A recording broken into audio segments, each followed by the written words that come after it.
प्यारे बच्चों नमस्कार। कक्षा 7 विषय गणित वर्कशीट नंबर 5। आज की वर्कशीट का विषय है प्रायिकता। प्रायिकता नया चैप्टर है, बड़ा आसान है, इसमें ज़्यादा लिखना नहीं होता, सिर्फ 1-2 लाइन में क्वेश्चन इसमें पूरा हो जाता है। तो प्रायिकता क्या होती है? हम अपने दैनिक जीवन में देखते हैं, रोज़ तरह तरह की घटनाएं घटित होती रहती हैं। उनमें से कुछ घटनाएं तो ऐसी होती हैं जिनका घटना निश्चित होता है, कुछ होती हैं जिनका घटना असंभव होता है, और कुछ घटनाएं ऐसी होती हैं कि जो घट भी सकती हैं और वो नहीं भी घट सकती। तो हम सभी प्रकार की घटनाओं के घटित होने के कितना चांस है, कितनी उसकी संभावना है, कितना उसका संयोग है, इसी को हम प्रायिकता कहते हैं। किसी घटना के घटित होने की कितनी संभावना है या कितना संयोग है, वो उस घटना की प्रायिकता कहलाता है। और इस प्रायिकता को हम संख्या में भी निकालते हैं। उसके लिए हम क्या करते हैं, उस घटना के संभावित परिणाम या उस घटना के अनुकूल परिणाम या घटना के पक्ष में परिणाम ऊपर लिखते हैं, उस घटना के कुल परिणाम हम नीचे लिखते हैं और उसको भाग कर देते हैं, तो हमें यहाँ पर एक भिन्न मिलती है। भिन्न भी हो सकती है, ये पूर्ण नंबर भी हो सकती है। यहाँ पर एक संख्या आ जाएगी। घटना के संभावित परिणाम या घटना के अनुकूल परिणाम ऊपर लिखेंगे, घटना के कुल परिणाम नीचे लिखेंगे, तो यहाँ पर ये जो संख्या आएगी ये उस घटना की प्रायिकता कहलाएगी। कई बार ऐसा भी होता है कि किसी घटना के जो कुल परिणाम हैं वो सारे के सारे परिणाम उस घटना के अनुकूल परिणाम बन जाएं या उसके संभावित परिणाम बन जाएं।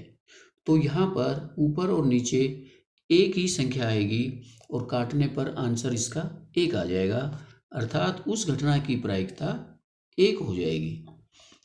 तो ऐसी घटना जिसकी प्रायिकता 1 आ जाए, ऐसी घटना जिसकी प्रायिकता 1 आ जाए, उसे हम निश्चित घटना कहेंगे। निश्चित घटना की प्रायिकता 1 होती है। परंतु दूसरी तरफ ऐसी घटना भी हो सकती है जिसमें एक भी परिणाम उस घटना के पक्ष में ना हो, उस घटना के अनुकूल ना हो। तो ऐसी घटना के लिए ऊपर 0 आएगा, ऊपर 0 आएगा और नीचे कुल परिणाम आएंगे जो यहाँ पर होगा, तो इसका आंसर 0 हो जाएगा। तो ऐसी घटना जिसकी प्रायिकता 0 आ जाए, उस घटना को हम कहेंगे असंभव घटना। तो असंभव घटना की प्रायिकता 0, निश्चित घटना की प्रायिकता 1 होती है। बाकी अन्य सभी घटनाओं की प्रायिकता 0 और 1 के बीच में होती है। ना तो वो 1 से अधिक होती है, ना 0 से कम होती है, 0 और 1 के बीच में होती है। सभी घटनाओं की प्रायिकता 0 प्रायिकता वाली घटना को असंभव घटना और 1 प्रायिकता वाली घटना को निश्चित घटना हम कहते हैं। बाकी सभी घटनाओं की प्रायिकता 0 और 1 के बीच में होती है। एक ये भिन्न होती है, ना 1 से अधिक होती है, ना 0 से कम होती है। अब इसमें एक उदाहरण दे रखा है कि यदि हम एक सिक्के को उछालते हैं, तो सिक्के को अगर हम उछालेंगे तो हमें कुल मिला के 2 परिणाम मिलेंगे, या तो हेड आएगा या टेल आएगा। और ये अगर सिक्का हमारा सही है तो ये घटना कैसी है? समप्रायिक। समप्रायिक का मतलब है कि घटना में सभी परिणाम आने की बराबर संभावना है। अगर हम सिक्के में कोई कुछ कर देते हैं फेरबदल, या उसमें कोई लगा देते हैं एक तरफ उसमें कुछ, तो ये जो हमारी घटना है ये समप्रायिक घटना नहीं है।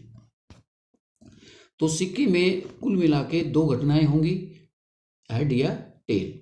अब हेड आने की प्रायिकता कितनी है? सिक्के पर चित आने की प्रायिकता कितनी है? तो इस घटना में कुल कितने परिणाम हैं? 2 परिणाम हैं। चित आने के पक्ष में कितने परिणाम हैं? 1 है। तो ऊपर 1 आएगा, नीचे 2 आएंगे, तो इसकी प्रायिकता 1/2 हो जाएगी। ऐसे ही पट आने की प्रायिकता वो भी 1/2 हो जाएगी, क्योंकि पट के पक्ष में भी एक घटना है, एक परिणाम है, और कुल परिणाम उसमें 2 हैं, तो 1/2 हो जाएगा। आगे देखिए, तो निश्चित घटना की प्रायिकता ये आपने नोट कर लेना है। ये क्वेश्चन 1 नंबर का आ सकता है। निश्चित घटना की प्रायिकता 1, असंभव घटना की प्रायिकता 0। अगर आज मंगलवार है तो कल बुधवार होगा। ये घटना कैसी है? ये निश्चित घटना है, क्योंकि मंगलवार के बाद तो बुध ही आएगा और कोई परिणाम हो ही नहीं सकता। तो एक ही परिणाम है और वो उसके पक्ष में है। तो यह निश्चित या समप्रायिक घटना है। क्योंकि ये निश्चित है कि कल बुधवार ही होगा, तो अतः आज मंगलवार है, कल बुधवार होगा। इसकी होने की प्रायिकता कितनी है? 1 है। 1, या इसको 100% भी हम कह सकते हैं। अगली ये घटना है कि मैं मध्याह्न अवकाश में रिसेस के समय उड़ूंगा। ये घटना कैसी है? ये घटना असंभव है, क्योंकि उड़ना संभव नहीं है। तो ये घटना कैसी है? असंभव घटना। अतः इसकी प्रायिकता कितनी होगी? 0 हो जाएगी। इसकी प्रायिकता 0 है। तो प्रायिकता कभी भी एक तो ऋणात्मक नहीं होती, नेगेटिव, माइनस में नहीं आती है। प्रायिकता कभी नेगेटिव नहीं होती और ना कभी भी 1 से अधिक होती है। ना तो 1 से अधिक होगी, ना 0 से कम होगी, क्योंकि 0 से कम जो संख्याएं होती हैं वो ऋणात्मक होती हैं। तो ना तो ऋणात्मक होगी, ना 1 से अधिक होगी। अब इसमें आपके लिए कुछ ये प्रश्न है, देखिए। पहला है, बताइए निम्नलिखित में से किसका होना निश्चित है, किसका होना असंभव है तथा कौन हो भी सकता है परंतु निश्चित रूप से नहीं। ये नीचे घटनाएं दी हुई हैं, तो आपने इसमें से बताना है कौन सी निश्चित है, कौन सी असंभव है और कौन सी हो भी सकता है, नहीं भी नहीं हो सकता। तो पहली घटना है, आज आप कल से अधिक आयु के हैं। तो ये तो कैसी घटना है? आज आप कल से अधिक आयु के हैं, ये तो निश्चित घटना है, क्योंकि आज आपकी आयु कल से एक दिन अधिक हो गई है। तो ये घटना है निश्चित, निश्चित घटना है ये, निश्चित घटना। दूसरा है, एक सिक्के को उछालने पर चित आएगा। तो ये तो हम पक्के तौर पे नहीं कह सकते कि सिक्के उछालने पर चित आएगा। तो ये घटना कैसी है? इसका होना हो भी सकता है और परंतु निश्चित रूप से नहीं। तो इसके लिए क्या लिखेंगे हम? ये हो भी सकता है परंतु निश्चित रूप से नहीं आएगा, निश्चित रूप से नहीं। एक पासे को फेंकने पर 8 आएगा। पासा जो डाइस होता है, लूडो का होता है, जिसमें 1 से 6 तक नंबर लिखे होते हैं, उसको बोलते हैं पासा। तो उसके फेंकने पर 8 आएगा, तो उसमें तो 6 तक ही होते हैं, 8 तो आ ही नहीं सकता। अतः एक पासे को फेंकने पर 8 आएगा। ये घटना हमारी असंभव घटना है। कैसी घटना है? असंभव घटना है ये असंभव घटना है, में आएगा। अगली ट्रैफिक लाइट हरी दिखेगी। तो अगली ट्रैफिक लाइट हरी भी हो सकती है, वो रेड भी हो सकती है, वो येलो भी हो सकती है। तो इसके बारे में हम निश्चित रूप से कुछ नहीं कह सकते। तो ये घटना कैसी है? ये हो भी सकता है परंतु निश्चित रूप से नहीं। कल बादल घिरे होंगे। अब कल के बारे में, बादल के बारे में भी हम निश्चित रूप से कुछ नहीं कह सकते। तो ये घटना भी कैसी है? हो भी सकता है परंतु निश्चित रूप से नहीं। तो इस घटना के सामने ये लिखना है आपने। अब आगे प्रायिकता निकालने के लिए कुछ आपको घटनाएं दे रखी हैं, उनकी आपने प्रायिकता निकालनी है। जैसे है ये पासे के बारे में भी बताया मैंने। पासा होता है जिसमें 1 से 6 तक नंबर लिखे होते हैं और वो फेंकने पर उस पर 1 नंबर ऊपर की ओर आता है।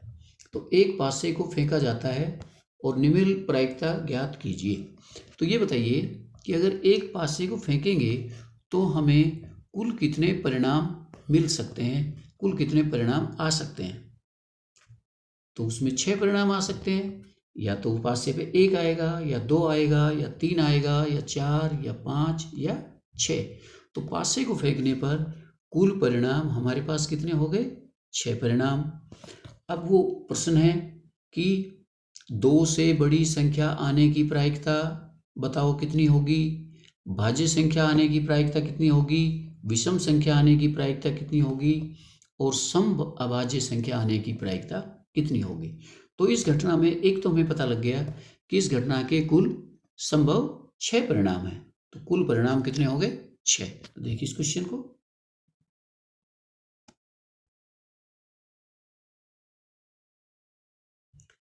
पासे को फेंकने के कुल परिणाम कितने हो गए? कुल परिणाम 6 परिणाम हो गए। और वो परिणाम क्या है? 6। ये 6 परिणाम होंगे। पासे को फेंकने पर 1 2 3 4 5 6 हो गया। अब पहला प्रश्न है कि 2 से बड़ी संख्या आने की प्रायिकता क्या होगी? 2 से बड़ी आनी चाहिए। तो देखो इन 6 परिणामों में से कौन कौन से परिणाम इस घटना के पक्ष में है? हमारी घटना क्या चाहते हैं हम? 2 से बड़ी संख्या। तो 2 से बड़ी संख्या आने के पक्ष में कितने परिणाम है? तो 2 से बड़ी में देखो 3 4 5 6, ये 4 परिणाम हमारी इस घटना के पक्ष में आ गए। तो ऊपर 4, नीचे कुल परिणाम 6। तो 2 से बड़ी संख्या आने की प्रायिकता होगी 4/6। इसको काट के हम 2/3 भी लिख सकते हैं। 2 से काट भी सकते हैं इसको। तो देखिए जो घटना की प्रायिकता हम निकालना चाहते हैं, हम देखेंगे कुल घटनाओं में से, कुल परिणाम में से उस घटना के पक्ष में कितने परिणाम हैं, उनको ऊपर लिखिए, नीचे कुल परिणाम लिखिए और उसको सरलतम रूप में लिख दीजिए। अगला है भाज्य संख्या आने की प्रायिकता। तो देखिए इन 6 परिणामों में से भाज्य संख्या कितनी है? भाज्य संख्या है एक, इसमें कौन कौन सी है भाज्य संख्या? एक तो 4 है और दूसरी भाज्य संख्या 6 है। भाज्य संख्या 2 है इसमें, 4 और 6। भाज्य संख्या वो होती है जो एक और अपने अलावा भी किसी से विभाजित होती हो। तो ऐसी संख्या 4 और 6 है। तो 2 परिणाम इस घटना के पक्ष में हो गई भाज्य संख्या आने में। तो इसके ऊपर आएगा 2, नीचे आ गया 6। तीसरा क्वेश्चन है विषम संख्या आने की प्रायिकता। तो इन 6 परिणामों में से विषम संख्या कितनी है? विषम संख्या इसमें 3 है, 1 3 और 5। विषम संख्या वो होती है जो 2 से भाग नहीं होती। तो 1 3 5, तो 3 परिणाम जो हैं ये 1 आ गया तो हमारी विषम संख्या आ जाएगी, 3 आ गया तो भी विषम आएगी, 5 आ गया तो भी विषम आ गई। तो 3 परिणाम हमारी घटना के पक्ष में है। तो ऊपर 3, नीचे 6, 3/6 काट के इसको 1/2 भी लिख सकते हैं। ऊपर वाले को काट के हम 1/3 भी लिख सकते हैं। आखिरी वाला है सम अभाज्य संख्या आने की प्रायिकता। तो इन 6 परिणामों में से कौन सा परिणाम सम अभाज्य संख्या है? अभाज्य संख्याएं होती है जो एक और अपने आप के अलावा किसी से विभाजित नहीं होती, उन्हें कहते हैं अभाज्य। और जो एक और अपने आप के अलावा किसी से भाग होती हो उन्हें कहते हैं भाज्य संख्याएं। तो अभाज्य भी होनी चाहिए और साथ में वो सम भी होनी चाहिए। तो इसमें कौन सी ऐसी संख्या है जो सम भी है और अभाज्य भी है? वो है 2। एक संख्या ऐसी है 2 जो सम होते हुए भी अभाज्य है। तो एक परिणाम इस घटना के पक्ष में है तो 1 और नीचे 6, तो 1/6। तो इस तरह से इस पासे में बहुत सारे क्वेश्चन बन सकते हैं। जैसे क्वेश्चन मैं पूछता हूँ, बताइए कि पासे को फेंकने में, एक पासे को फेंका गया, बताइए 6 से बड़ी संख्या आने की प्रायिकता क्या है? तो हम देखते हैं अपने परिणामों में से 6 से बड़ी तो कोई परिणाम है ही नहीं इसमें। तो ऊपर आएगा 0, नीचे आएगा 6, तो उत्तर आ गया 0। इसका मतलब हुआ पासे को फेंकने पर 6 से बड़ी संख्या प्राप्त करना एक असंभव घटना है। ऐसे ही मैं कह दूं कि पासे को फेंकने पर संख्या 7 से छोटी आनी चाहिए। तो अगर 1 आ गया वो भी 7 से छोटी है, 2 आ गया वो भी 7 से छोटी है, 3 आ गया, 4 5 6, सभी जो परिणाम है वो सभी परिणाम 7 से छोटे हैं। तो हमारी घटना के पक्ष में सारे परिणाम हमारे पक्ष में आ गए। तो इसकी प्रायिकता होगी 6/6, यानी 1। और 1 प्रायिकता वाली घटना को हम कहते हैं निश्चित घटना। तो पासे को फेंकने पर 7 से छोटी संख्या प्राप्त करना एक निश्चित घटना है और पासे पर 6 से बड़ी संख्या प्राप्त करना एक असंभव घटना है, और 1 और 6 तक की संख्या प्राप्त करना ये हमारी ना निश्चित है ना असंभव है। ये इनकी प्रायिकता अलग अलग आती जाएगी। तो ये आपकी वर्कशीट थी, इसको आप पूरा कर लेंगे और इसको अपने ग्रुप में सेंड करेंगे। धन्यवाद।